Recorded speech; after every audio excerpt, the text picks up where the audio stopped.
Ibu-ibu yang dikasihi Tuhan kita Yesus Kristus, saat ini pembacaan Alkitab pada hari Jumat 8 Januari 2021, di mana kita sudah memasuki minggu sesudah Epifani.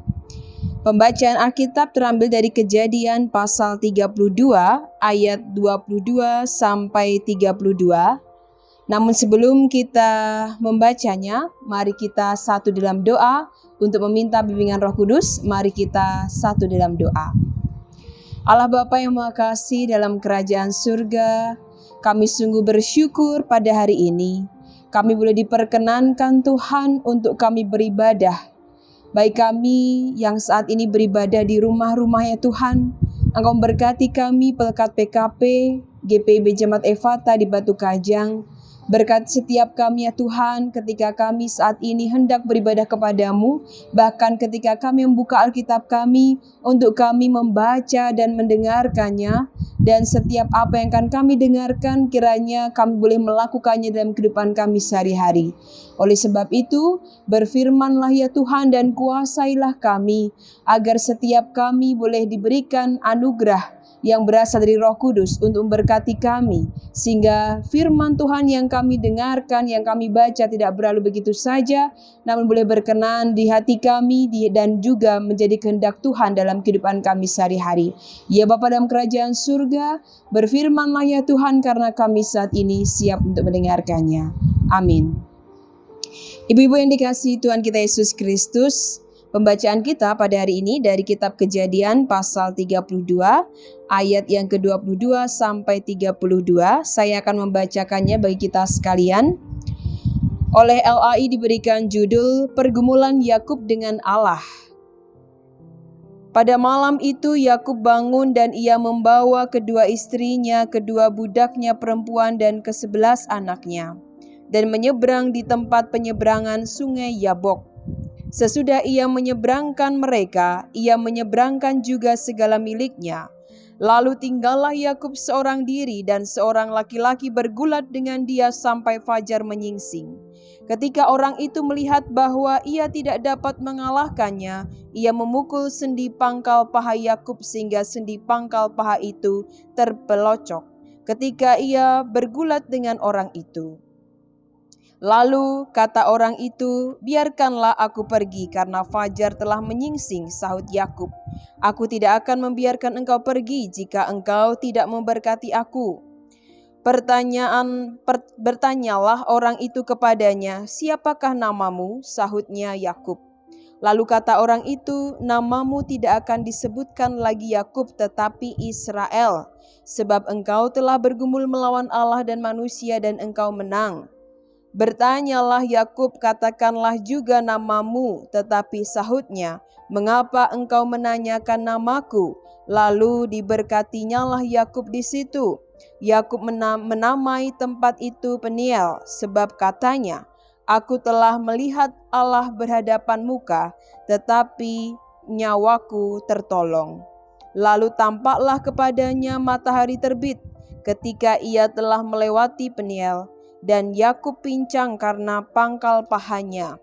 Itulah sebabnya sampai sekarang orang Israel tidak memakan daging yang menutupi sendi pangkal paha, karena dia telah memukul sendi pangkal paha Yakub pada otot pangkal pahanya. Demikianlah pembacaan firman Tuhan. Terpujilah Yesus Kristus. Haleluya.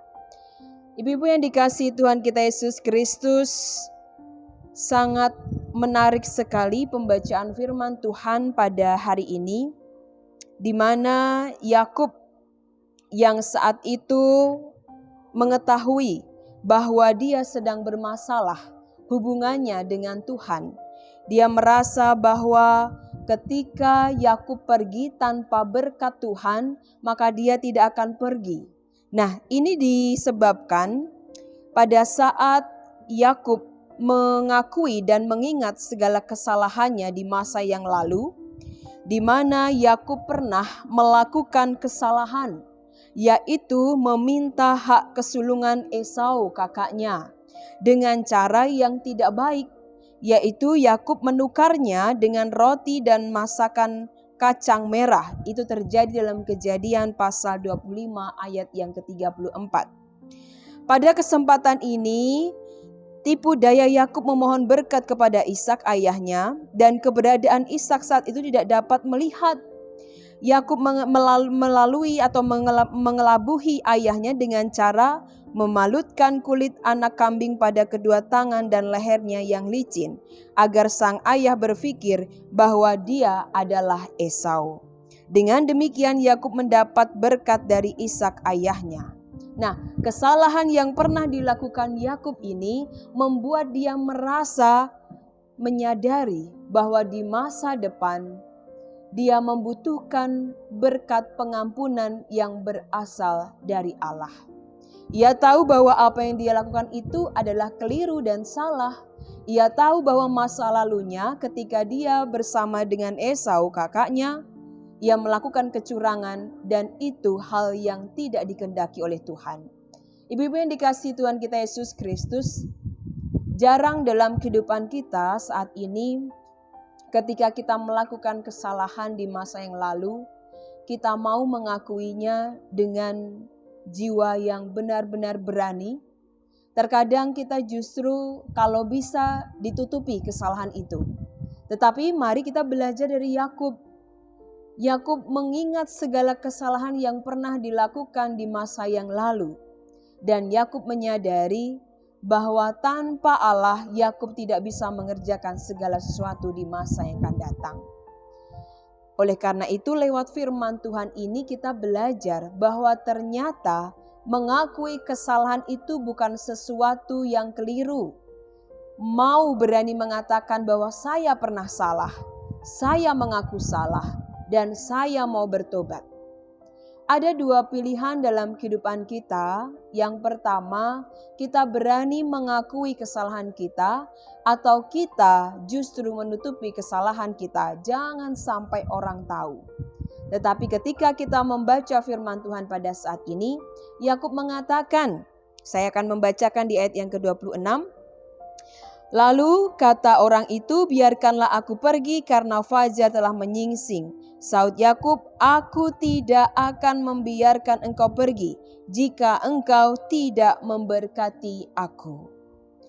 Berkat yang harus diterima oleh Yakub menjadi tanda bahwa pengampunan itu sangatlah penting. Apalagi bagi mereka yang sudah mengakui setiap kesalahannya. Oleh sebab itu, saya dan ibu-ibu sekalian, jika kita pernah melakukan kesalahan, kekeliruan, atau mungkin kita pernah melakukan hal-hal yang tidak dikehendaki oleh Tuhan, mari kita mengaku segala kesalahan kita di hadapan Tuhan. Karena yakin dan percaya bahwa kita punya Tuhan yang maha adil. Tuhan yang tidak pernah membiarkan anaknya terus-menerus melakukan dosa dan kekeliruan. Tetapi lewat pertobatan dan pengakuan, ada kehidupan baru yang Tuhan anugerahkan dalam kehidupan kita. Jangan khawatir, jangan takut apabila kita mau mengaku kesalahan kita, tetapi yakin dan percaya bahwa tangan Tuhan selalu terbuka bagi mereka yang mau bertobat dan mengaku akan setiap kesalahan-kesalahan yang pernah ia lakukan. Ibu-ibu yang dikasihi Tuhan kita Yesus Kristus, lewat Yakub kita belajar bahwa menjadi orang yang keliru tentunya sudah pernah kita lakukan. Kita mungkin pernah melakukan kesalahan baik kepada suami, anak-anak, saudara, bahkan orang tua kita.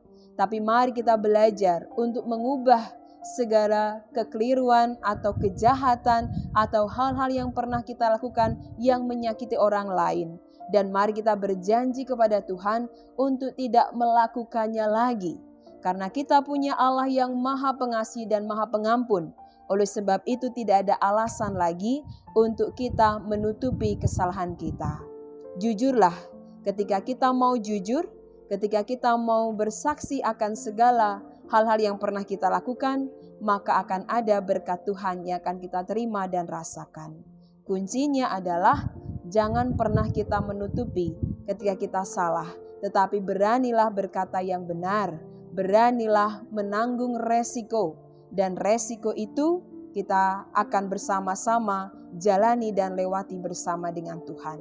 Oleh sebab itu, jangan pernah ragu dan takut ketika kita mau mengaku kesalahan kita, tetapi yakinlah dan percayalah Tuhan yang Maha Adil, Tuhan yang Maha Pengampun akan memberikan kehidupan yang baru. Dan ketika kita berani jujur terhadap kesalahan-kesalahan kita, maka kita akan diberikan kelegaan. Kita akan diberikan pengampunan yang berasal dari Tuhan kita Yesus Kristus. Saya dan ibu-ibu sekalian, baik kita semua yang berada di rumah, mari tetap yakin dan percaya di tengah situasi yang terkadang membuat kita sedih, takut, khawatir, tetaplah melakukan apa yang dikehendaki oleh Tuhan. Apapun yang terjadi saat ini, apapun yang terjadi di masa yang akan datang, Tuhan mengendalikan segala sesuatu dan indah pada waktunya. Kiranya Tuhan memberkati kita sekarang sampai selamanya. Tuhan Yesus memberkati. Amin.